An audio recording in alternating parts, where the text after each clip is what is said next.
Hey, good day, everybody. Welcome to the Indian Boxer Ring. Our guest today is Dave Macmillan. Dave Macmillan is from Victoria, Australia, and he has been breeding boxers for the last over 35 years. With the dogs that he has bred, he has won numerous awards, including multiple Best in Shows, Best in Group Specialties, and also the Best Group Puppy Awards as well. Now, he has he actually also with the dog that he bred, he also won the number 6 All Breeds in West Australia in the year 1989. Now, of course, with Australia, with the dogs that you breed, you can also qualify for Crufts, and he's qualified for Crufts to show the dogs, his dogs in Australia many times. Outside of this, Dave would also like to consider one of his notable achievements to be the Supreme Puppy at the Diamond Jubilee Show under 3 renowned judges, Judy Horton, Rosina, and Dave. You're going to help me with a third person, then this would be Mike. Yeah. Right. Mark Johnson. Mark Johnson. There you go. Blueprint boxes. Yeah. Perfect. Thank you so much for that, Dave. So it is actually, Dave brings a unique perspective because he has not only been in the breed for many years, he has also blended UK lines, and now he is actually blending American lines as well. So he brings a unique perspective in terms of blending lines as well. And outside of this, Dave has also widely traveled, not only in Australia, he's been to the ABC as well, the American Boxer Club. And he's this interview, we're going to talk about his perspectives about boxers, not just in Australia, but also across the continent in UK as well as in America as well. So without any further ado, Dave, how are you doing this? Actually, it's close to midnight, isn't it? It's 5 minutes past midnight. Yep. All right. So how are you doing this morning then? It's morning for you as well. Well, yeah. See, it's not Valentine's Day here anymore. It's over. So, well, we're into Monday morning, very early Monday morning. So. That's right. Well, I hope you had a wonderful Valentine's Day. But for those ones starting their day off, it is Valentine's Day today. So thanks for the wonderful gift. A couple of roses for the ladies. I hope to do other things, but because we're in a severe lockdown here at the moment, we're not allowed to leave our. Well, we're allowed to leave our properties within 5K. We're only allowed to go to the shops. Mm-hmm. Where are we allowed to go? Chemists, doctors, and that's about it. So, yeah. Right, Dave. So, Dave, I know that you're very well known in Australia, and you have friends all over the world. But for the benefit of those that don't know you so well, I want to actually start off this interview with a few questions about for people to know you better. So, how did you get started with dog shows? At what age did you get started with dog shows? There's a good question. So, what was I, 35 when I bought my first Boxer, who was only bought as a pet. Mm-hmm. But I joined the Victorian Boxer Association Club, and we went to a couple of members' matches with our little, very classic red male, and only took me a couple of shows to work out we weren't quite in the. Didn't have the quality that we needed to do well there, which didn't greatly worry me because I didn't buy the show at that stage. I think it was my last year as cricket as a captain coach. So so we had this little guy. We only had him 12 months, and he got tetanus, and that which we got him through. Actually, we came home. It was Christmas Eve. Came home from work and went out to see the little guy out in the backyard, in his kennel, and there he was, frozen stiff, drooling from the mouth. And so luckily I had a childhood friend who I grew up with, and he was a vet. He was my veterinarian at that stage. He didn't live that far from where I lived, so we raced the puppy down there, and he spent I think it was 4 or 5 days in intensive care, having the antivenin for the tetanus, and we got him through it. But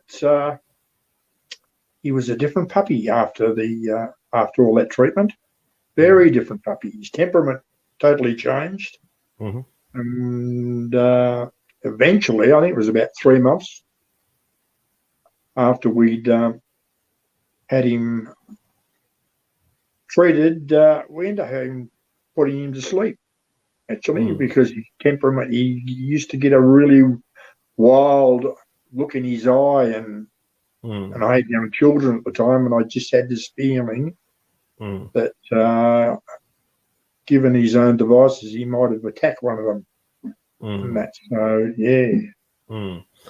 After that, there was another gentleman who used to live not far from where I lived, and he had a couple of boxes that he used to walk around the area, and he put me on to another gentleman who did a bit of showing, and we bought a red and white puppy bitch off him. And we had a little bit of success with her. She wasn't fantastic, but she was not too bad. She'd pull places all the time and that. And so that got me into the show ring.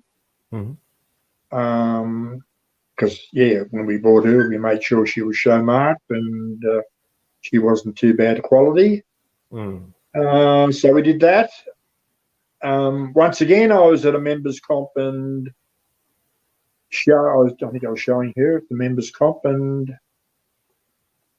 that particular day, Judy Horton approached me, and she said to me, "Dave, I like the way you handle your dogs," and she said, "When you want a good boxer, come and see me, and I'll sell you one." So a little time went by after that. And we thought we might try and get a better boxer. So I rang Judy, and she happened to have a litter there at her place. So we went and had a look, and the only way she would sell me a bitch was on breeder's terms, which meant the bitch went back to her and had a litter, which hey, didn't worry me. If that was the way I was going to get to pick a litter bitch, well, so be it. I was happy to go along with that. So she gave me the bitch, and I showed it under both names. And instead of hanging around winning classes, all of a sudden, having places in classes, all of a sudden we had a little puppy that was winning well. I think first show I took her to, she won Best in Show Baby Puppy. And everyone, I took her out and stacked her in the ring, and I plonked her down, and she just stood 4 square, didn't bat an eyelid, head up, chest out, and she just wowed all the judges, and they went, "She's the one," and that. So and I distinctly remember after the show, all the boxer people going, "Baby puppies don't show like that. That's just not done." Because she was perfect. I hardly did a thing. She was there, and they went, "Oh, that's They were all going, "Oh, she'll be burnt out before she's 12 months old." And I went, "Oh, we'll see." And that's so. And then she went on to be she was a runner-up Best in Show All Breeds at a huge for Australian show. It was about it was about 3,500 dogs there. And that. Wow. Okay. And she went. We had this is when she was older, of course. I think she was about 15 months. She had we had a Canadian breed specialist for the breed. We had another Canadian for the group, which she won the breed, best of breed. Then she won the group, and then we had an Indian judge. I can't remember his name now, but. I've got my judge's book around. I probably have. He gave her runner-up Best in Show. Right. So, Right. So that was quite huge for a man that was only just getting started in the breed. And I bought her brother as well. Actually, Judy made me wait 12 months to buy the brother, and I bought him. Took him away. His first show away, we went to Sydney for their Royal Show and their boxer specialty at Easter, and did really well with him. That was the first time I really came up against Rosina. Actually, she had her famous winter forecast, and he at the specialty he was dog challenge. And Kevin Harris was reserve challenge, both from the open class, and I made it out onto the mat when we had a judge from England called Philip Greenway, and I think the entry was about 240 boxes from memory, and we won our class. We'd beaten the local young dog up in Sydney from the same class. Well, up until we went there from Victoria, he was undefeated. What was his name? Whitechapel Free and Easy. Anyhow, we won the junior dog class, it was, and we were all lined up. All the class winners lined up for the challenge, because we do the English style here with all our champions are all mixed in amongst all the ages. Doesn't matter, you're not separate. And the judge came down and selected me out of the junior class, and he took Rosina out of the open class, and then he dismissed all the other dogs. Here's me, like 2 years into the ring, still learning my craft, and I'm pitted against one of the best boxers ever in Australia. Right. And one of the best handlers ever in Australia. Well, I got beaten, didn't I? I was just so proud to be out there. So, and as I said, Rosina won with the open dog, and of course the second open dog comes back in, which was Kevin Harris with his Pine Top Omen, and he got the reserve challenge. But then I went on and got junior in show with that particular dog. So. Right. And he was the one that ended up going, because I had to show against Rosina week in, week out down here. She would get the challenge, and I would get the reserve challenge. And I got him halfway to his title, and I think I had about 24 or 25 reserve champions to the champion. And we don't get any points for reserve champions and that. So, it got a bit frustrating. And I'd met a couple from Western Australia who showed boxes. They had a beautiful bitch called Gumbray Duet, who was challenge bitch runner-up best in show at our first national, and she was reserve challenge bitch at our second national. Anyhow, they took my dog over there, and he was the boxer that went number 6, number 1 boxer, number 1 group, and number 6 all breeds. And he made up over there in about 3 weeks. He had his title. So was it the adrenaline rush of showing dogs, competing? Was that your trigger to getting into boxes? Well, I've always been competitive because I played football and cricket and all those sorts of things. So I'm a sportsman. So I do like the rush. I like the rush, and I like the thrill of winning. But I learned. That's how I learned to be a good sportsman, because I don't mind being beaten by a better man, a better dog. But I learned very quickly in dog showing that not always the best dogs win. Right. Right, That's, right.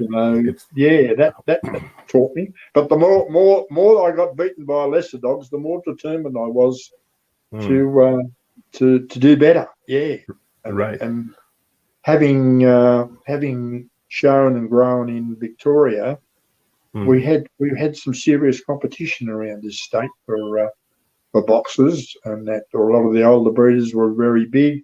And of course, Rosina was top of the tree, and Judy was very big in her day, and there were a few others. And the only way you were going to beat them was try and breed. You had to breed something better right, because they could win with a lesser dog than what you had. So, right, right. True. incentive for I me was. actually, you know what? You bring an interesting perspective there, Dave, and I want to actually come back and ask you some more questions about your mindset when it Yep, comes to showing dogs. But that's for later. yep, But what I wanted to actually ask you is your third dog. You know, if I counted that correctly, your third dog was the dog from Judy Horton, and yep, Judy Horton is, as you had rightly said, is actually quite a renowned personality in the world of boxers. In fact, she put together this wonderful resource called as a worldwide boxer, correct. where she's actually extensively evaluated the boxers across the world, the different Correct. styles of boxers, you know, getting into the detail of different components that make the dog as a whole. Um, Great resource. Now, how was it having Judy Horton as a mentor, if she was one for you? And what Yeah, was no, the she was. most important advice that she gave you as a beginner? That's a good question. I don't remember any particular one thing, but I used to often go to her place, and she would give me lots of boxer review magazines to read, and any other books that she had. I was a big reader of boxer paraphernalia. I used to do a lot of libraries. Well, I was lucky. I lived. We had a good canine library at our dog centre and that, so I would often read books and that. So we would go and we'd look through the magazines together, and we'd look at things. I always had she was a little bit more to the elegant side than what I ended up tracking on, a little bit more, only slightly, but I like my idea of substance and elegance is slightly different than hers. But Hmm. other than that, I think, we pretty much like similar things. And that I bought 2 dogs off. No, I bought 3 dogs off her actually, and shown a couple more. So Hmm. I certainly do like the style of dog that she puts out in that. So Hmm. yeah, no, she was always good to talk to and learn her perspectives on different things. Hmm. Um, yeah, yeah, no, she was just good to have there and that. And if I had something I liked, never did all that well under her when she judged, but I think she was twice as hard on my dogs as she was on anyone else's. I think she Right. didn't want to look to be favouring me, so Hmm. I used to have to battle really hard to do well under her. So, but well, that was the way it was. So, Right, right, right. Well, true, very, very true. Of course, you being the understudy, um, if she thought you were the understudy, she wanted you to meet her expectations, and that sometimes becomes difficult because if they want you to actually bring a dog which will blow them off, and if that's not the case, she might actually, they might actually not give you the nod or the highest yeah, honors. Maybe that was it. Um, Dave, I want to actually get into this interview to get your perspective. Having been in the breed for the years that you have been, yep, um, I want to ask you this common question that I actually typically ask anybody that I get a chance to, or anybody that's lends the ear. Um, I ask this question: do you think, Dave, that a boxer is a head breed? well, yes, they are because that's what makes them unique. But they also must have a good body too. So Mm, I'll give them 60% for the head and 40% for the body. So yeah, no, I love a good head. Don't think I've bred really the head that I want yet. Actually, in all these 35 years, I'm still looking for that ideal head. And that, yeah, I've had some nice heads, but they vary a little bit with using the different lines I've used. That changes a little bit. So yeah, look, the boxer I've got now may still not be the boxer that I want. You know what I mean? That's why we keep reading because we keep evolving. Our ideas keep changing. Well, they don't change, but they evolve is the word. Things that weren't so important when you start become a little bit more important now. You like slightly different things now than what you did, but you still got the basic. I mean, I've still got a basic dog in my mind, and that dog happened to be Millen's Fashion Hint. He's close to my ideal male boxer. And then I love a lot of the Canadian dogs. I'm not a big fan of English dogs, but I'm a big fan. But I'm more so now a fan of the American bitches too. But there's been some absolutely beautiful English bitches, and Kim Hutchins had one of them. So yeah, I love a classic English bitch, and I love a good Canadian dog. Actually, there's the yin and yang of what I like. Okay. All right. Sounds good, Dave. Dave, I've just got a comment from a viewer. They would love to see more of your wonderful lazy boy chair. So if you don't mind tilting the camera angle just a tad bit so we can actually see you better. I'm just worried it'll tip over, that's all. Okay, this is perfect. Yep. This is just fine. This is perfect. Look at you. You're so comfortable sitting in that chair. That's the idea. That's why I bought it. I've got a couple actually. This is one I don't usually sit in because I usually sit over the other side of the room where I'm watching because the TV's to my right. So yeah, I sort of set up this little area because that side of the room's a bit cluttered because I'm in the middle of a renovation at the moment, so I've got bits and pieces everywhere. So right, and I also know that you have. I also know that you have a litter as well. You have a litter of 6-week-old puppies. Which just over there to the left. Yep. Right. Dave, again, for the benefit of those viewers that are tuned in, and I know that there are quite a few of you that are watching this interview. If you have any questions for Dave, feel free to put those in the comments, and I will have Dave have a go at those questions. Now, I want to actually move on to this question. We spoke about the head, but I know that everybody reads the standard, and we continue to read the standard, as you say. We continue to evolve and improve. Now, so does So basically, when we read the standard, it's all text, and I've heard this too. We hear people say it's only words, but we draw a canvas in our head. We draw a canvas in a canvas. We draw in a head the type of boxer we want to have breed. Like you said, the yin and the yang. The Canadian boxer and the English boxer. What is your blueprint of an ideal boxer? Or what is a boxer? In terms of, if you were to define the attributes of your ideal boxer, what would that be?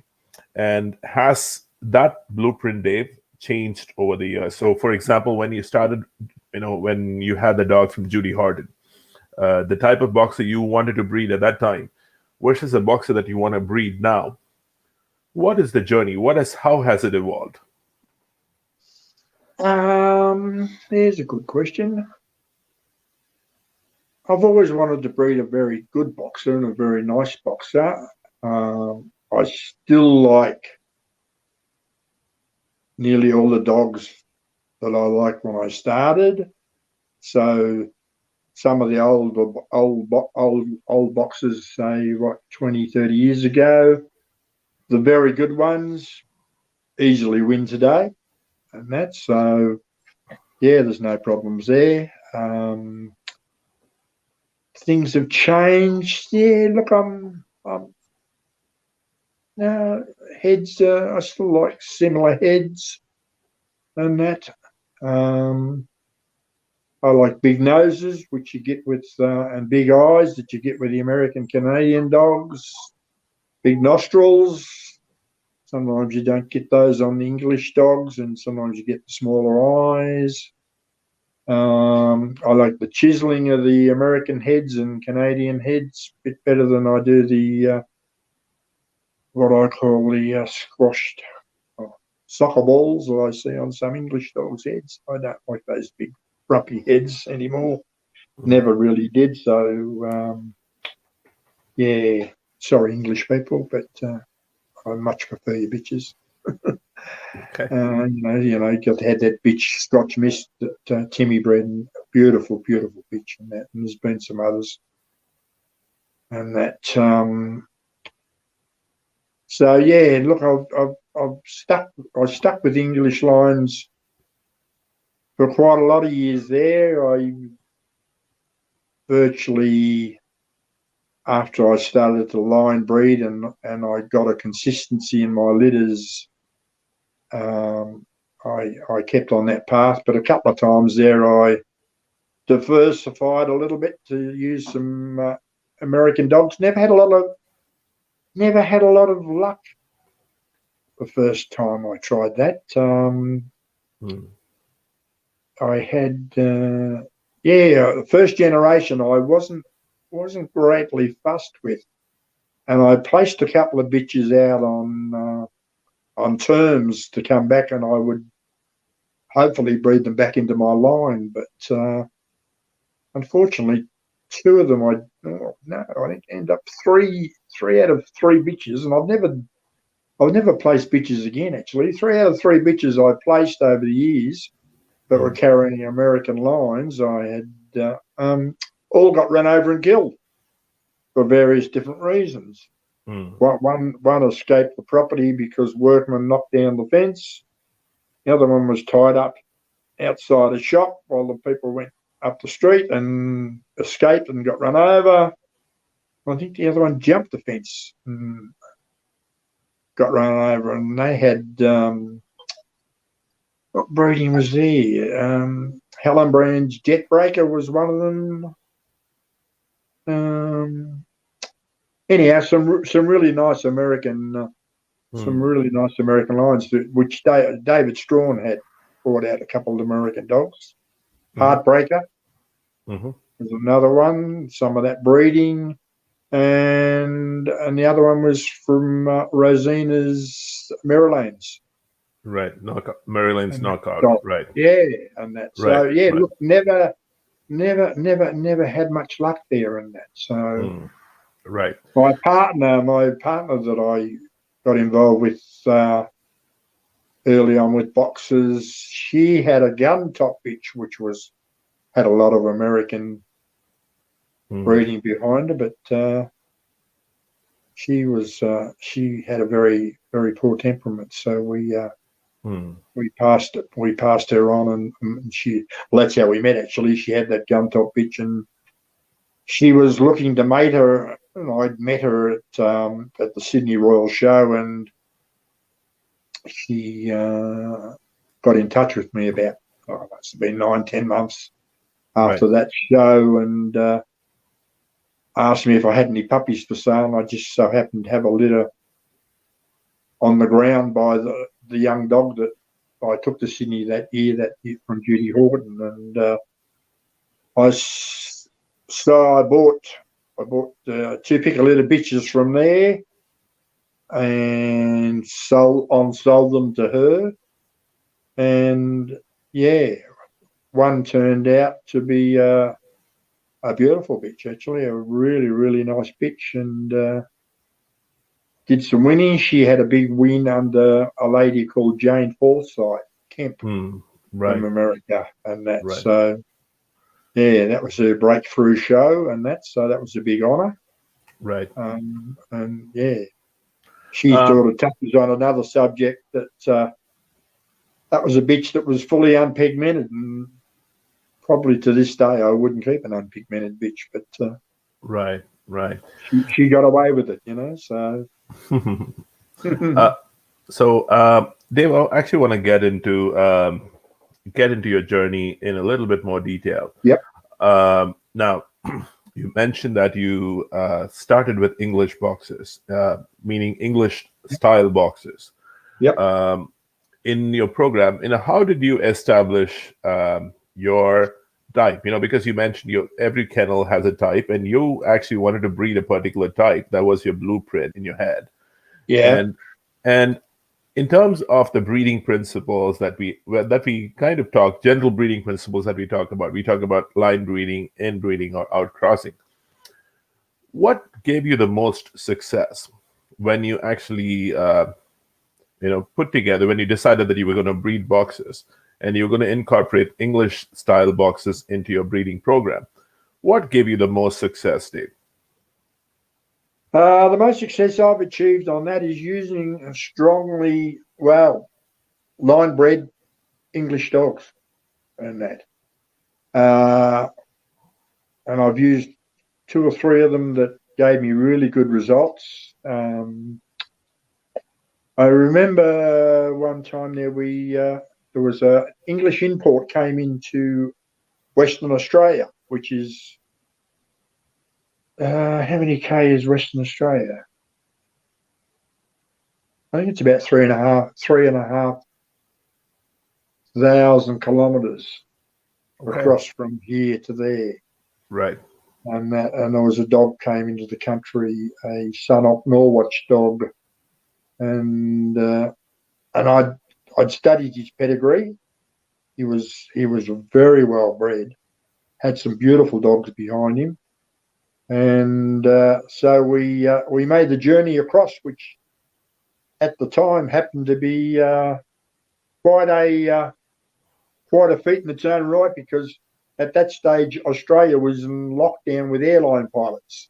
None of the pilots were flying planes. The only planes that were coming in and out of Australia were international flights. You had another sort of a lockdown at that time. Hey? You had another sort of a lockdown at that point. Yeah. Well, right. Flying wise, we did, because, like I said, the airline, all the airline pilots were on strike, and there were no domestic flights. And I thought, how the hell am I going to get this dog from from Victoria to Western Australia to mate?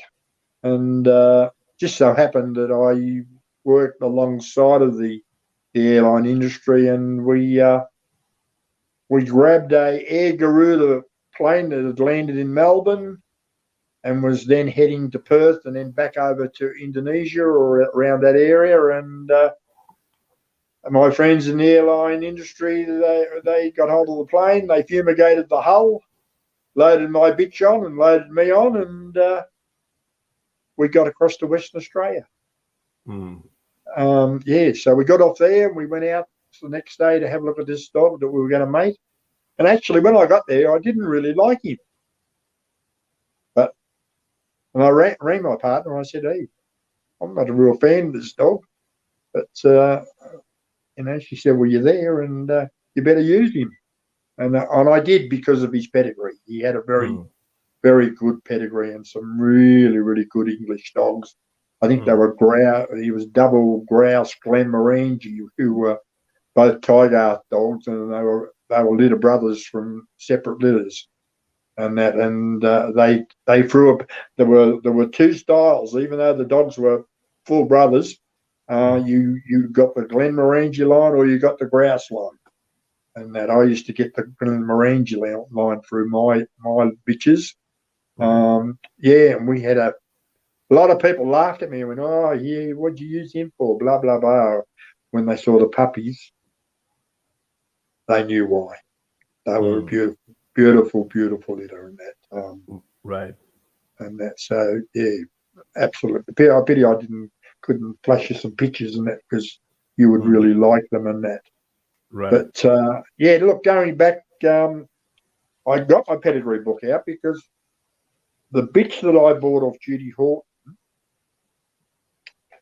she is out of a bitch that was imported in dam from England. And her sire was Kimbra Uncle Sam of Winnerwood, whose sire was Crayon's back in town of Winnable. And his sire is Shirkhound's Shadrach. So we're back into the Canadian dogs. Right. And then on the other line, the bitch line, is Milray's Red Baron of Valveray. And that's also from Shirkhound's Abednego. And that. So, yeah, even though I started with this bitch from England, You had the Canadian lines in there I had as the well. Canadian lines there, yeah. Right. And then just briefly back from those two, on the fifth generation, you start hearing Millen's fashion hit from those, and the Salbraze dogs and all them. So I had that little blend of that to start with. Right. Gave me that little bit more, True. yeah, a bit more elegance than say some of the local dogs and that. So Right. yeah, I played along with that over the years. There was another show I went to in Sydney, I don't know how many years ago now, maybe 15 years ago, and I was standing outside the ring, and there was I can't remember whether the males had gone in, the baby males, or the baby bitches, but there were 10 puppies in there. And I looked at this class, and they were nearly all the same, 10 of them. So I grabbed my catalogue, and I thought, oh yeah, and they were all had different mothers, but they all had the same father. Right. And Right. and as soon as I saw that, I went, I've got to use that dog, because if he can throw that type of puppy to say 8 different bitches, how can you fail? True. Very, very true. Very true. Yeah. So yeah, we used him. So another English import. Yeah. Yeah. Dave, I've got a question from a viewer. Yep. The question, I'm going to put it up on the screen. I'm going to read that question for you. So what are the common characteristics and ideals that are common for the best breeders to emulate if you want to advance in the show world? And what ideals do you feel are the pitfalls and should be avoided? If you want to be, if I was to rephrase this question, if you aren't, what is the formula for success for one to advance as a breeder? And what are things that they should avoid? Ooh. Well, avoid listening to all the wrong people for a start. That's for sure. To advance, study the breed. There's so much information out there like these days than what there was in the old days. I have every catalogue to every specialty that I've shown at. And they're all marked. And I go to shows and do the shows, come home, and I study those catalogues. I study the dogs that sired the winning puppies, the winning dogs, the winning bitches. And yeah, look, there's you just can't get enough knowledge, because you continue to learn from the day you start right up to now. I'm still learning. Right. Still learning. There's things that, yeah, just look, read. I mean, I reckon I've got a very good eye, but you can train yourself if you keep looking at good pictures of good dogs. Don't look at a lot of pictures of bad dogs, because you don't want to know that. You want to train your eye to look at good pictures of good dogs, and that, and eventually that should form in your mind the right sort of dog. And that. I pretty much I look at dogs now, and sometimes I only catch a glimpse of something, and that'll stick in my mind, and then I'll see that dog 6 months later on, and I'll know straight away what I saw back then, because I had this little file up here that's got all this information, and I'll remember that dog, and I'll if I saw a good thing, I'll say, yeah, he's still got it, and if I saw a bad thing, I went, or what I think might potentially be a bad thing, I'll see that too, and I'll go, oh yeah, he's come on, or no, he's going off a bit. He's not going to be what we thought he was going to be. So I don't tell people this. It's just what I keep in my mind, and that. So yeah, look, study, read, study books. I've read every box of book written by anyone, and Right. that I read, and then I'll read them again, and that. And Right. breed lectures. I do breed lectures wherever I can do a breed lecture. Thinking of that, I've got a little book here for my people that are learning. Mm-hmm. Okay. Boxer U. Boxer U. All right. Boxer U. It's on YouTube. Mm-hmm. And you've got people like Kim Hutchins, Dan Bushwell, what's his name, William Truesdale, doing breed lectures on boxers. Right. About the rights and wrongs. It's all there on the internet. You can look it up, and they'll talk you through the dogs, tell you what's right, what's wrong. Yeah, look. Just keep learning. Read magazines. Right. I want to give you a. I want to give you a plug. I want to give you a plug to the magazines and the resources. Maybe you should. Maybe you should say go back and watch the IBR interviews too. There's a lot of. Well, of course, that's the news source. All right. Okay. Yeah, that wasn't available. What 12 months ago? That wasn't available. So yeah, look, you've got a whole new. A new source here of information and that. So right. Yeah, go back and look at it. All right. Dave, I want to actually go back, and there was something that you mentioned here. When you continually learn about the breed, you continually look at the books, learn from the breed. I think a part of the thing you learn when you are actually showing a dog, part of the thing you learn ringside, meaning when you're actually looking at the dog outside the ring, you're actually watching the dog in action. And I'm sure you've seen in your travels, both as an exhibitor as also as a fancier who's gone to see all those dog shows. Yep. When you look at the dog, which is inside the ring, what are you learning about the dog?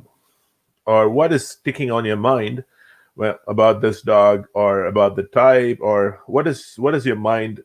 How are you assessing the quality of the dog? Well, once again, I've got the blueprint in the back of my mind, so I'm evaluating that dog against my interpretation of the blueprint. Right. Right. So yeah, that's what I'm looking to do. Is that dog cut the outline that I like? Movement. Yeah, I'm a big movement fan. I like dogs that can move, and I like to move them.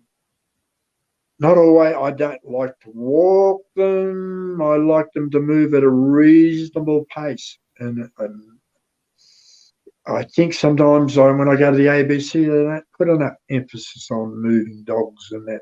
But the rings aren't all that big. I used to love a big ring and that. So you're not racing around the ring, but you can get a dog up to.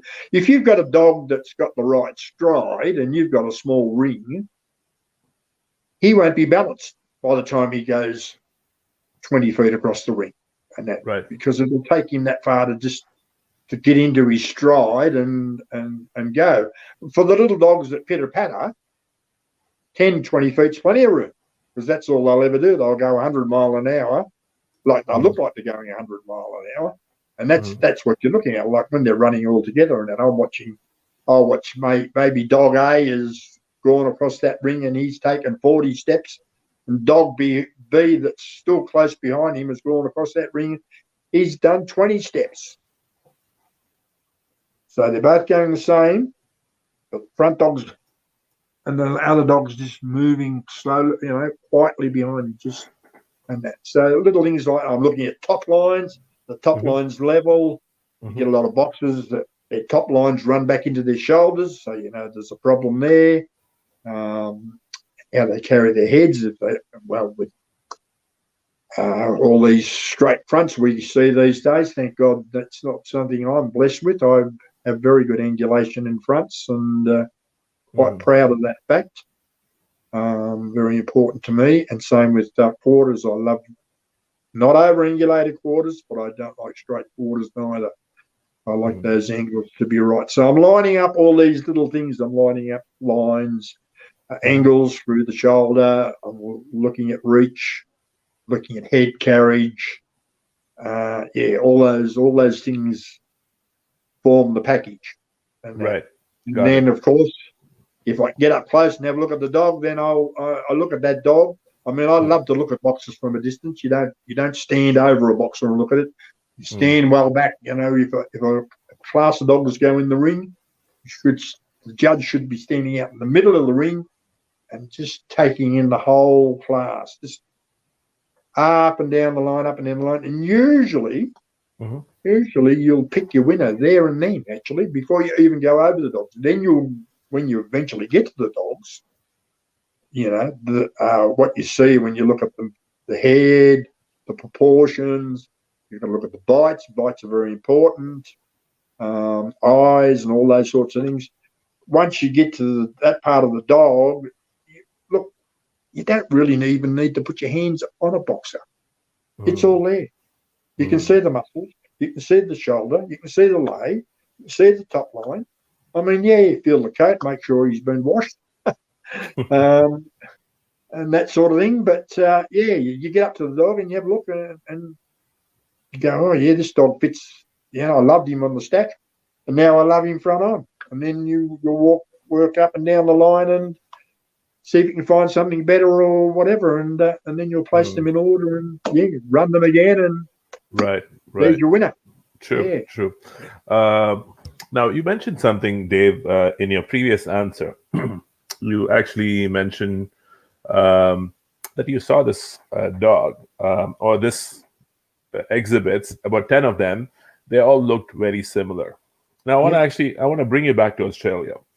I know that Australia has has actually gotten dogs from UK. There are breeders in Australia that breed from UK style dogs, from American style dogs, sometimes from Italy, Italian dogs, Spain, dogs from Spain. There's a whole, people are breeding different. People obviously have different blueprints, and there is actually different styles of dogs that will be exhibited in Australia. But my question to you is, over the years of evolution of boxers in Australia, could you say that Australia has there's a unique Australian style in boxers? Or do we still reference dogs as UK style boxers or American style boxers or Italian boxers? Do you feel, and again, I want you to be as again, this is not a controversial question, not at all. This is just for people to understand, people to understand Australian boxers. Do you feel that Australian boxers are different styles operating in silos, or is there a underlying Australian style in boxers? No, I'd say there's different styles, actually. And that you can go to different areas, and there are small clusters of people doing similar things. The English style is predominantly the most, I suppose you say, popular style, and usually English dogs win mostly under English people when they come and judge here. And consequently, a little bit of the American stuff does that way, and sometimes the continental dogs do particularly well under European judges, and that. So, we have different little pockets here and there. So, we don't have not a particular dog on that. I try to breed somewhere in the middle. I've got a dog here now that's just coming out of the ring. He's 7 now. I don't think I'll take him back again. He's won under. I think he's won under nearly every judge from every country in the world. And I'm quite proud of that, because he's fitted those styles from those areas, He's not quite English, he's not quite American, he's not quite Canadian, he's not quite Italian. He's won under an Italian judge, he's won under a German judge, Scandinavian judge, Canadian judge, English judge, New Zealand judges. I think he's done all right under South Americans too. So, I mean, that to me is close to he is close to the universal boxer. Right, right, right. He's not quite any of those particular ones. And hey, the blueprint for the boxer in the world is very much the same. So they really, really shouldn't vary that much, should they? Right. Agreed. No, true. It has its advantages for sure. And gives people the opportunity to pick a style that they like, right? And I totally get it. I think there's the problem at the moment. People are making styles that they like, but as against the blueprint, they're not right. Right. Look, you've had Marcelo on and a few other European breeders, and what are they saying? The muzzles are getting too short because they're breeding their style of boxer. And we're not supposed to be breeding their style of boxer. We're supposed to be breeding boxers that suit the blueprint. We have a house with a blueprint. Now that house is, say it's a single-story house. We're not supposed to be breeding double-story houses or or a ranch-style house when it's supposed to be a square house.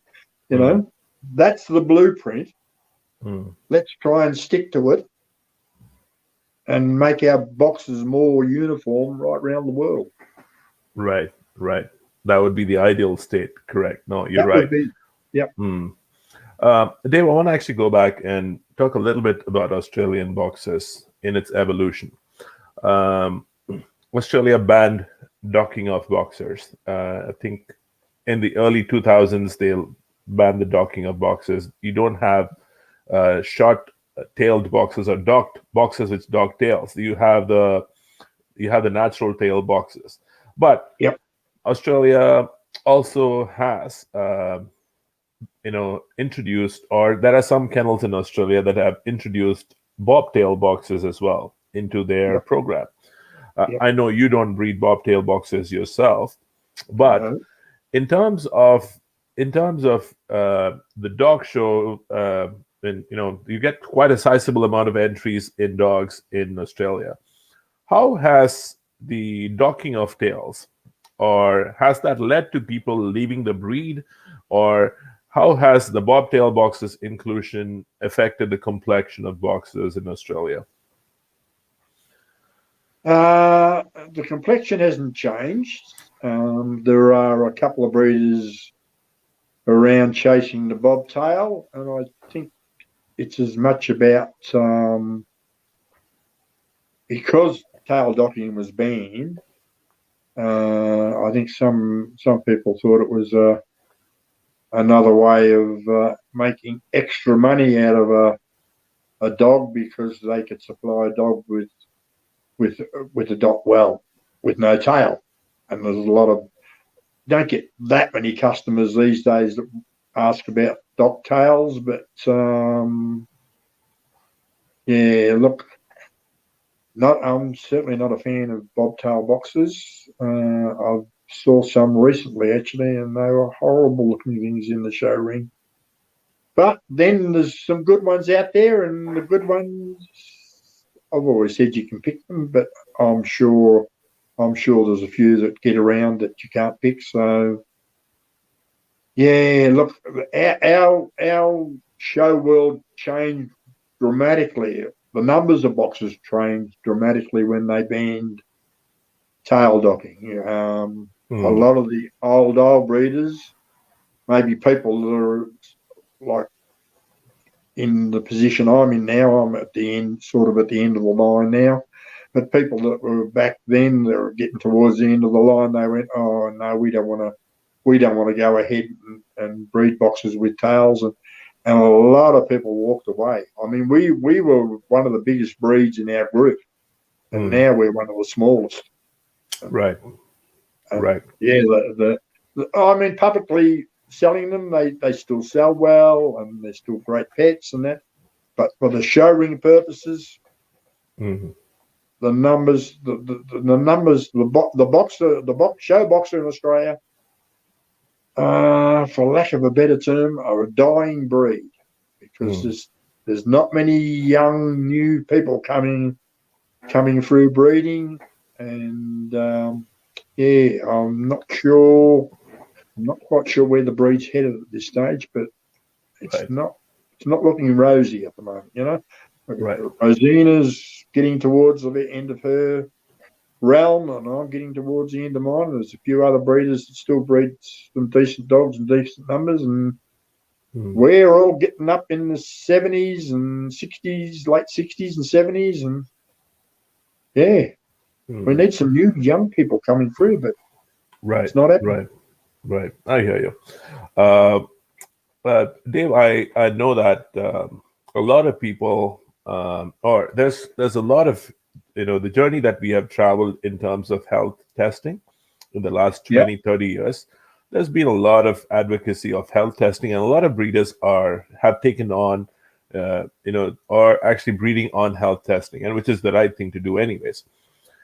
Now, but there is also some kind of test. We are, there are some tests that are essential, and there are certain tests that are good to have. And I'm just going to make a statement as like that. These are good to have. These are essential. What is on your list of essential health tests, and what are the ones that you think are good to have? Oh, look, I think the most essential health test is, there are a few little quirks out there that we've got to worry about with boxes, but hearts is probably high at the top of my list. I've had a couple of times where hearts have bitten me rather badly, actually. I used an imported stud dog many years ago and got a litter full of bad hearts. Caused me to basically start again, because I couldn't use all those puppies, and there were some beautiful puppies there, won some great prizes as youngsters, but as they grew and their hearts got worse, I had them all castrated, spayed, desexed, and put out into pet homes, and pretty much threw that litter away and started again. And that was heartbreaking, and that happened to me twice, actually. Twice with imported dogs. Once was with aortic stenosis, and the next time was with cardiomyopathy was the next thing I got out of another imported dog. And that, once again, I had to then scrap what I had, start again, and that was a bit tough. And that rebuild the kennel. So hearts are high on my list, and that. And then you've got your others. I think in Canada, America, you do thyroid testing. That's pretty much unheard of in Australia. DM's another one that's working its way high up the list. And that I've only ever had one dog that had DM. And since she's back and the mother or grandmother of what I presently have, I have my big winning Hugo Boss. He's clear, but Lisa Ho, who's the bitch I made it before, she's a carrier, and that. So I will test the puppies in this litter for DM, and I'll also do them for ARVC, which I'm still not 100% convinced that the testing for that is 100% correct, but hopefully they'll perfect that. So that's another thing. Anything to do with hearts, very, very important. I've been, bar for those two examples I gave you, I've been pretty lucky with hearts. I wish we had tests for cancer. Sorry. Like with humans, there's so many different variations of cancer. There wouldn't be one test because there's too many variations. So cancer is very high. I've had quite a few dogs die of brain cancer, actually, and that's it'd be great if we had a test for that. What else did we test for? Hips I've never done. Never had a dog with bad hips. Mm. Elbows I've never done, so they don't great. I mean, if you've got the money and you want to spend the time, but I'm an old-fashioned type of guy, an old type style farmer. All that knowledge I keep in my head, and I remember what's what and who's got it and who hasn't. I'm fairly proud to say that I've had numerous amount of dogs live to 13 plus. I've had one get over 16, so I can't be doing too much wrong. But my American bitch, she's been tested for everything under the sun. Right. Yeah, Doppler, Holter, yeah, the lot. Yeah, those sorts of things, yeah, we need to do, because we've got to be accountable for what we put out there. Most of what we have are sold as pets. So we've got to make sure we're giving people a good, healthy dog to have a good time with for quite a time, quite a period. We don't want dogs dying at 6 and 7 and 8 years old. We want them to get into their teens if we can, and everyone should be happy if they can do that. So, absolutely, I think that's also giving back to the breed as well, right? Yeah. Very true. Dave, I want to actually ask you this. You have been breeding dogs for the last 35 years. Now, what do you find to be the most challenging part of what you do? Is it managing your kennel? Is it planning your breeding? Is it picking your best puppy? Or is it placing them with the perspective with the right owner? Which is the most difficult part of the puzzle? Probably placing them, actually, because I enjoy breeding. I enjoy picking puppies and all that sort of thing. That's all, all part of the challenge. So that's all good. But dealing with the public can be quite challenging, I find. So yeah, that would be my the hardest thing I've got to do. In fact, there's a couple of puppies in this litter here that I haven't sold yet. I know I won't have any trouble selling them at this stage. I've just been that busy with them that I'm not prepared to get into dealing with the public just yet. And that's so, but I'll get around to that in the next couple of weeks and that. Providing that we're now back in lockdown and I can sell them and I can actually deliver them, because that is going to be a problem while we're in lockdown too. So that's another interesting fact. But no, look, I love the breeding, I love the management, I love looking after them, and and I certainly love picking puppies. And that I think I excel at picking puppies. If you've got a litter and you want to know which is the best puppy, come and see me. I'll give it to you straight away. You know what? I'm going to take you up on that. I'm going to ask you my next question on that. Yep. What are you looking for when you're picking a puppy? What is so let's say, I've heard people tell me this, depending on how well they know that their dogs, or let me rephrase, depending on how well they know the lines, they can pick a puppy wet, meaning when they're born, they can pick a puppy. Some of them say with an outcross litter, they typically look for the puppy at 6 to 8 weeks. That's when you make an evaluation of the puppy.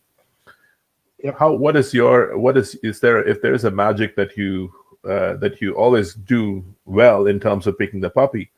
What is it that you're looking for, and what's the right age for you to pick the puppy? Generally, I pick them when they're, as you said, wet, born, and that. Well, I don't pick them all, or in order, but I'll usually pick a litter dog and bitch at that age. And as in describing how I pick that puppy, and you mentioned the word magic, you've either got the magic or you haven't got the magic. And that's the way I look at it. I can't describe to you what I'm looking. I have this picture in the back of my mind, once again, of what I think is my ideal puppy and what an ideal puppy should look like. Mind you, with an outcross, which this litter I've got at the moment is, There's some there to the front of the mother's side, which is a good thing because she's a beautiful bitch. But there's some there to the front of the Thor's side as well. So, and once again, he's a beautiful dog. So I'm very happy with the quality of this litter because being an outcross, sometimes you can get quite a variation. Whereas if you've got a line breeding and close breeding, you'll get a lot tighter type and that. So, and you've got to be used to that. So, yeah, look, when I bred this litter, I didn't really have in the back of my mind exactly what was going to come out. Whereas my bitch in America, who will breed later in the year, to the dog we want to breed to, you know what? I know exactly what those puppies look like. They're not even born yet. But I know. I've studied the dog. I've studied his progeny. I know my bitch and I know her lineage. Mate, it'll be magic. Okay. Because, yeah, it's that type. It's going to come through, and I know it'll come through. It'll be as long as we get 2 or 3 or 4, because you don't want one puppy. The chances of you getting a really, really good puppy with one puppy, you're pushing a bit, But right. But it can be done. You've got bitches out there that are singleton puppies that are beautiful. Diego's got a lovely bitch at the moment that was a singleton puppy, but her mother was stunning, and she's right. She's I think she was frozen semen, one puppy, and she's quite a beautiful bitch too. So right. I don't know if you're going to admit admit to my next statement when I say about the word magic. I think you had a letter. Your litter that you mentioned about your Australian bitch with a frozen semen litter. Yep. You had a magical result with that litter because you had 11 puppies out of the litter. Yep. What were some of the things that you did that you think contributed to that success rate of 11 puppies? 11 puppies. Well, that bitch first litter, she had two puppies there first litter. And I didn't do that much difference between the first litter and the third litter, which is the litter she's got now. She had a second litter. She had 12 puppies. That was a natural mating. And that gave me the confidence, actually, because I knew there was Thor semen here, and I did want to use him. And I thought the first litter, you know what, I'll use a local dog just to see what she produces and how many puppies we get and all those sorts of things. And we had 2 puppies. And I thought, oh, my God, what have I done wrong here? And that, because I did proj tests and all that sort of stuff. And we could only have been no more than if we were off the mark, we were only a day or so off the mark. I think I did 3 matings actually over 1, 2, 3, 4, 5 days, and that. So yeah, 2 puppies was quite a shock. The difference between that litter and then the last and then the next 2 litters was I changed her diet. I had her on because I use a mixture of commercial and I use fresh diet too. So right, barf diet. I do a blend. So, but I had her on. She had a little bit of an allergy to yeast, so I put her on the grain-free diet, and I think that was probably the biggest mistake I ever did. So the difference between the first litter and the second litter, the only difference was same dog, second litter, first litter 2 puppies, second litter 12 puppies. Changed the diet to just the normal grain diet, and that, not a top quality brand of dry food, but just a very average. People often used to say to me when they saw my dogs at shows, how do I get beautiful coats? And they were using $150, $200 bags of dry food, and I was using a $60 bag of dry food. And and I'd go, well, hang on, that's not all I put in there. I said, that's what I start with. but there's lots of other things go in there as well that I have and that I put in, besides fresh meat and I use all sorts of little concoctions that I make up and eggs and this and that and the other thing. And so, I blend it all up and do that. But, the grain, and there's been a lot of controversy. I don't know where you're up with what's going on with grain-free diets and how it's affecting a lot of dogs with heart problems and that. And I got a puppy in that first litter that had a heart problem and that. So I'm putting it down to the grain-free diet and that. So, we changed from grain-free back to the normal grain sort of type dry food.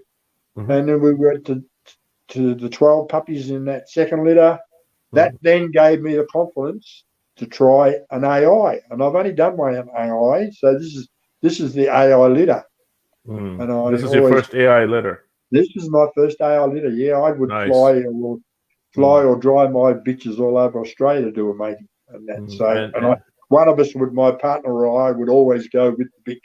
Oh, we did send a bitch away once. We sent a bitch away once to be mated, and she had a slight infection, and we had antibiotics for it. We strapped them onto the crate and sent her away to be mated. They mated her, and then they sent her back.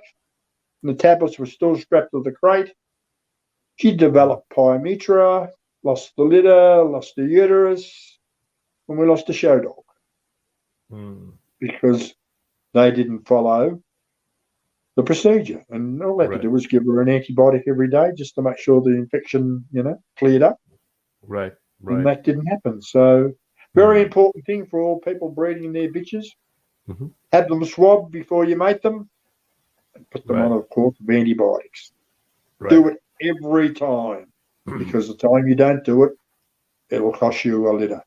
And it could cost you your bitch if you let it get out of hand. So just a little bit of advice. So that's we went the AI. We did we did lots of proj tests. I was there every second day having a proj test. And we went they do the two types of AI. They do various versions of TCI, but we went for the surgical implantation. Right. And some people sort of, what are you doing that for? And I went, well, I'd read up about both, and I came to the conclusion that surgical was better. And I was just hoping, I didn't realise. Well, I never thought the numbers would be 11 puppies, to tell you the truth. Right. And I think with the results that you got, I don't think this would be the last of your AI in your AI breeding journey. I'm sure you're going to try more AI. I need to now produce a bitch worthy of doing it to, because I wouldn't use top quality semen on an average sort of bitch. I think if you've got something exceptional, it's certainly. I've probably parted out more money than I would normally part out for free litters on this particular litter. I've spent a lot of money, but the return's there as far as the numbers go. So I'm quite happy about that. True. And that. So go for it. But don't waste good semen on poor bitches or whatever. Make sure you've got quality bitches and you're putting a quality dog to them, and then it's worth the expense. Right.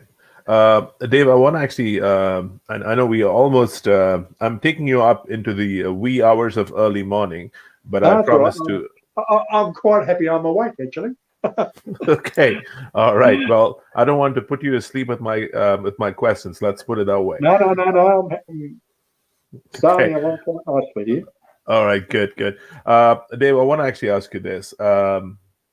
Do you, as a breeder, have any recommendations about the kind of exercise that your breeding bitches should get? Because I've heard this, and I've heard once you breed a bitch, you should actually just crate her and not let her run around and be herself. just have a jolly good time. What are your thoughts? What are your thoughts about that? Do you think a bitch when bred should just be restrained onto a crate, must have limited physical activity, just to ensure that everything is good with the litter? Are we adopting a very conservative approach there? Generally, I don't. This litter I did a little bit more because my bitch had a,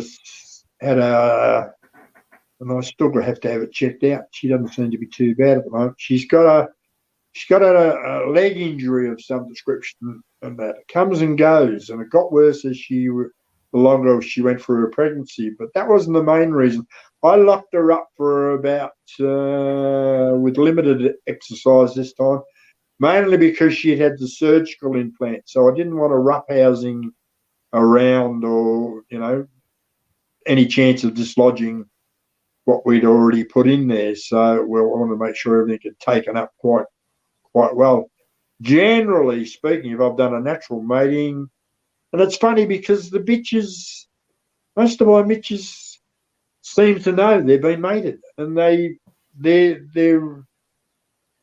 attitude changes towards how much they want to run around and that. I mean, I walk them and I'll run them with the bike and all that sort of stuff up until I try and exercise them up until 6-7 weeks if I can, and that, because the fitter they are, the less chance they have of having a inertia in that when they're having their and then you'll end up with a seizure because they conk out, they run out of energy, they run out of puff, they run out of muscle tone. So look, no, to me it's important that you exercise for as long as you can, and that you got to be sensible. You wouldn't get your wife to run around the block 2 times when she was, a week out from having a baby, unless you want the baby straight away. Then, so, you got to be sensible. Yeah, but they should be fit. They should be fit before you mate them.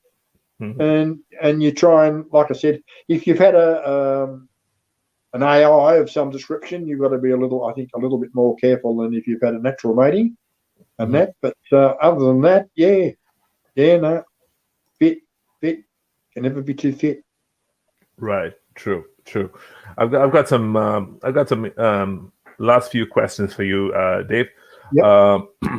As a breeder, do you have any superstitions? Superstitions. No, I'm not really a superstitious person actually about that. Superstitions.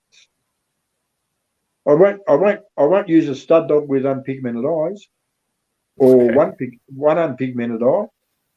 Not that always does you any favours, because you can like I've got my picker litter here has got 1-on-1 in a male, and I'm looking at this little dog and I'm thinking, because usually I don't keep males with 1-on-1 pigmentation, I'll sell them. And that, so this is going to be a bit of a step into the unknown for me. And I had a young bitch here up until recently, and she was 1-on-1, and I ended up placing her into a pet home not so long ago, and she actually ran a reserve as a 7th-month-old. She ran a reserve, what you'd call a reserve winner, and I call a reserve challenge, to her mother, and nearly beat her mother. At the last show I showed her at before we got shut down in March last year. So, that just ended up getting, well, I think she missed the boat because no shows, and I decided that I'll take a puppy out of this litter I've got now, and the puppy I've got there. Actually, I usually only show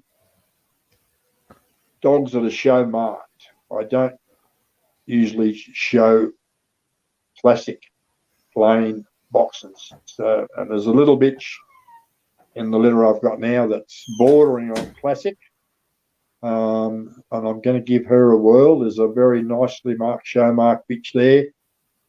She'll go over to my friends in South Australia who've got my young Tom Ford GTHO red male. Mm-hmm. She'll go and join him. She should do well. Yeah. So yeah, I'm a bit thing on pigmentation of the eye. Mm-hmm. What else do I do? No, don't really. Not really that superstitious about anything else. Okay, that's good. I Uh, like the number 13, so I can't be superstitious, can I? I was married on Friday the 13th. I all was right. married for 13 years. All right. Okay. All right. Good. So Um, 13, and I won a car in a competition, a quiz show on TV with the number 13. So you won a car in a quiz show. Wow. yeah, Nice. yeah, yep. So That is quite you are a lucky person. so So yeah, 13 holds no fears for me. So I'm surprised you don't have superstitions being so lucky, having won a car. Not a lot of people win a car at the show. yeah. My next question to you, Dave. I go to the ABC every year, and I usually win one of the raffles. Wow, nice. Okay, I will actually the next time ABC, you're at the ABC, I'm gonna make it a point to be there. Next year, And I pray. Next year, I pray. Next year, I know it won't be this year because you have a there's litter, right?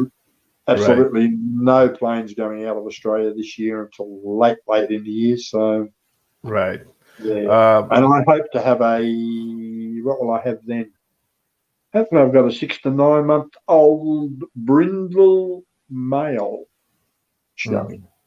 Right. Is what I'll have because we won't have a red because we're using a brindle bitch to a brindle dog. So yeah, we'll have a lovely little brindle male. Oh, there might even be a brindle bitch there too. Who knows? So, Right. but we plan on keeping a brindle male. So, Dave, I want to actually ask you the next question. So, Ed, what are your tips in terms of handling that you want to give owner handlers? If you were to give the top 3 tips that you want to give owner handlers, what would that be? oh, patience.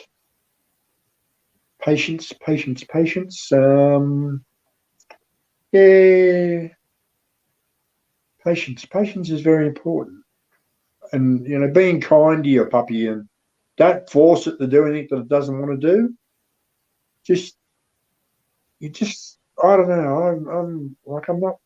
I'm not a bad handler. I'm not a good handler, and I don't actually do a lot of training actually for my puppies. And that most of my training is actually done in the show ring, and that because we start them off at 3 months to 6 months, and that first 3 months they don't show for points or anything.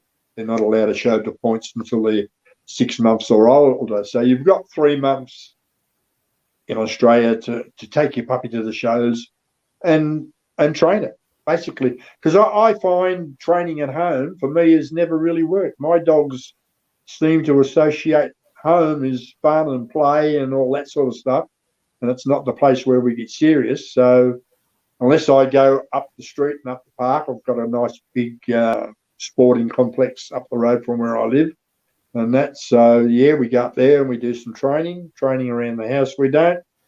I do a bit of, and I'll have to start doing that with these puppies soon, and start putting them on the table and just moulding them into shape.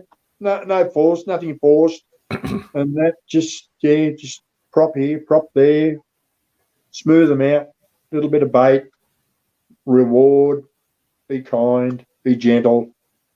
If they're sick of it, put them down, pick up another puppy, have another go with something else. And yeah, that's it. I don't have any magic formula, and that you'll have to talk to people like Kimberly and all those sort of people, and Diego. They're the masters of all that sort of stuff, mate. I'm a rank amateur when it comes to that. I just do what I think suits my dogs, and generally they're pretty good.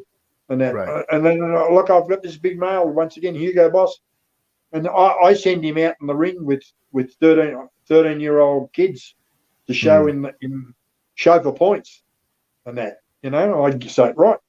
But the last Melbourne Royal, we won best of breed and that, and there's a young girl that helps me and has shown him herself and done well with him. And I just wanted to show her because the time before she won, when she won Best of Breed, I think it was 17, and got number 4 in the group.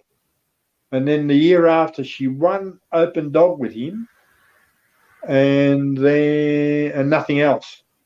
And that.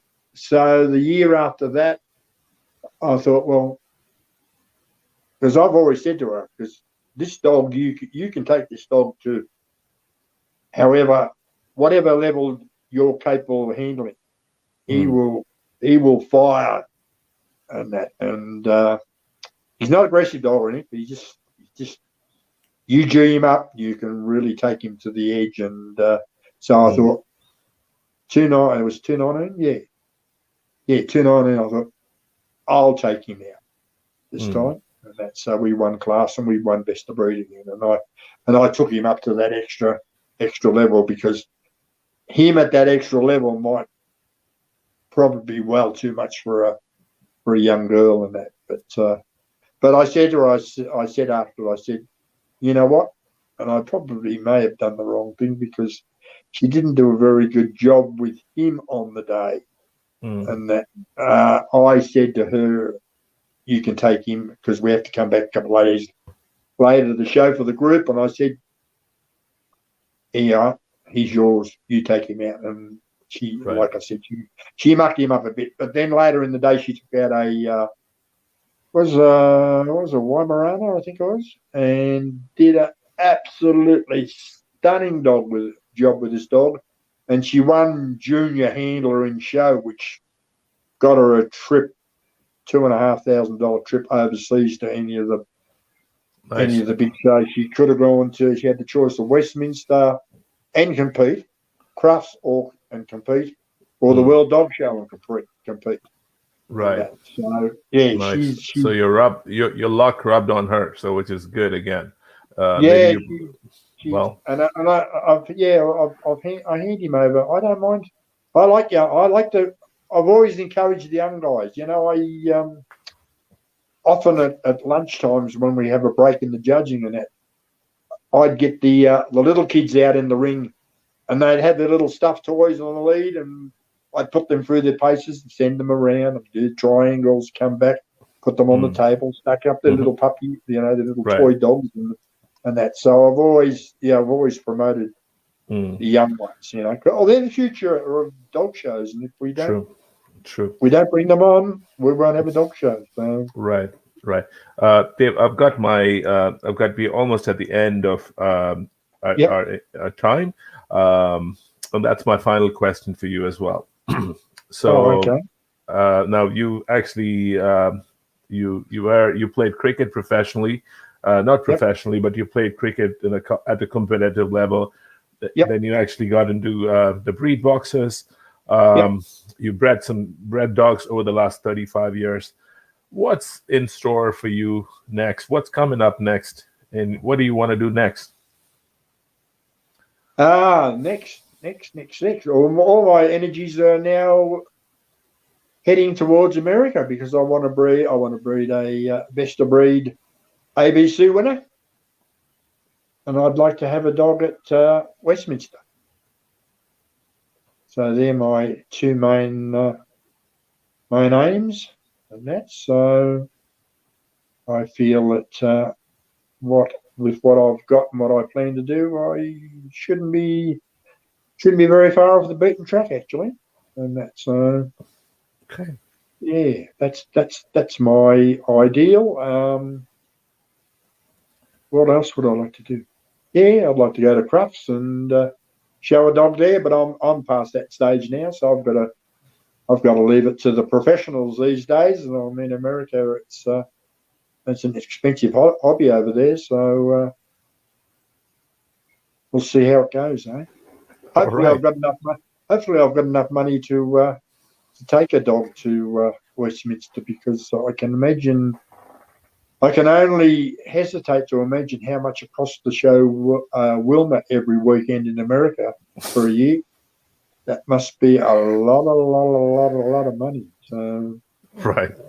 And that because I know my stint at the ABC with my bitch 2 years ago wasn't a cheap exercise. So yeah, Right. Right. money will be the thing that stops me. I don't think it'll be the dogs that'll stop me. Okay. I think I can breed up to the quality of dog. It's a matter of whether I can rob a bank or not. So, Well, we're not gonna get there, but on that note, Dave, it was a pleasure. Thank you so much for sparing your it's time. okay. Keep And talking. I'm just going to glance over to the puppy box and see if anyone's out, just in okay, case. okay. You may get a sneak peek at something. Just hang on. Who's that? Is that the little pool? I think it is. Hang on a minute. Hang on, you're in luck. Hang on a minute. Okay, we're getting a sneak peek at Dave's litter. 6-week-old puppies.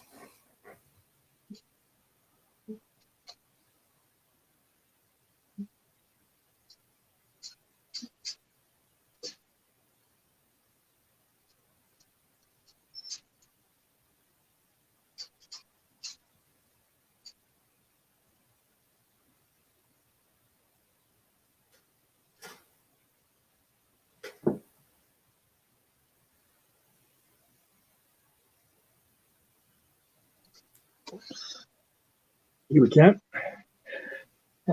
She must have known this little bitch. This is pick a litter. Well, this is the little bitch I'm going to run on. Okay. And that, not a lot of white, black base. That white on the nose will disappear. How does she look? Is there enough light? Can you see her all right? Yep. You can see her just fine, Dave. I'm gonna actually give you the full screen. There you go. Yep. Yeah, that's better. Stay alone. Hang on, I'll just turn the light on. The table here so you can just see. Because with the black, you don't see all the features that well.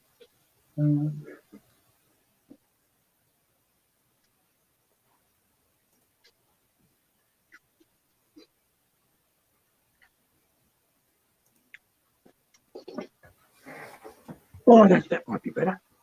Yep. We can see you well, Dave. Say hello. Yep. Say hello. Hi, sweetie. Good girl. How old is the puppy, Dave? 6.5 weeks. Nice. Nearly. What is she? Sunday, Monday. She's 7 weeks on Tuesday. Excellent. Well, that is a bundle of joy. And that, so yeah, funny she was sitting outside the box waiting for me. Hey, did you know you were going to be a TV star tonight? Are you?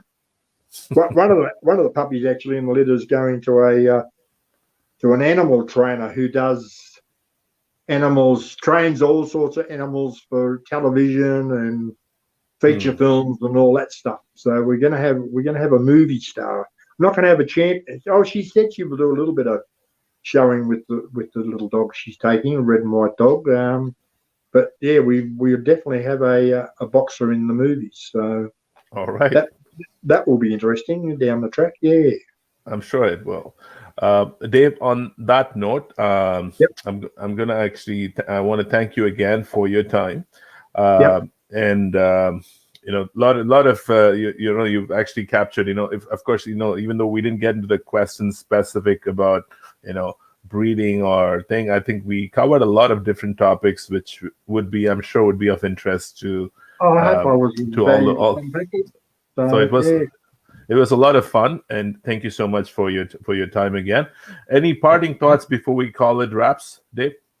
No, not really. Just like I said, for all your Indian viewers and that, the knowledge is out there. Just like I said, read, look at good pictures of good dogs.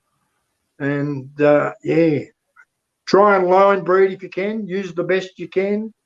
Don't muck around with the rubbish and that, unless you want to breed puppies and make some money.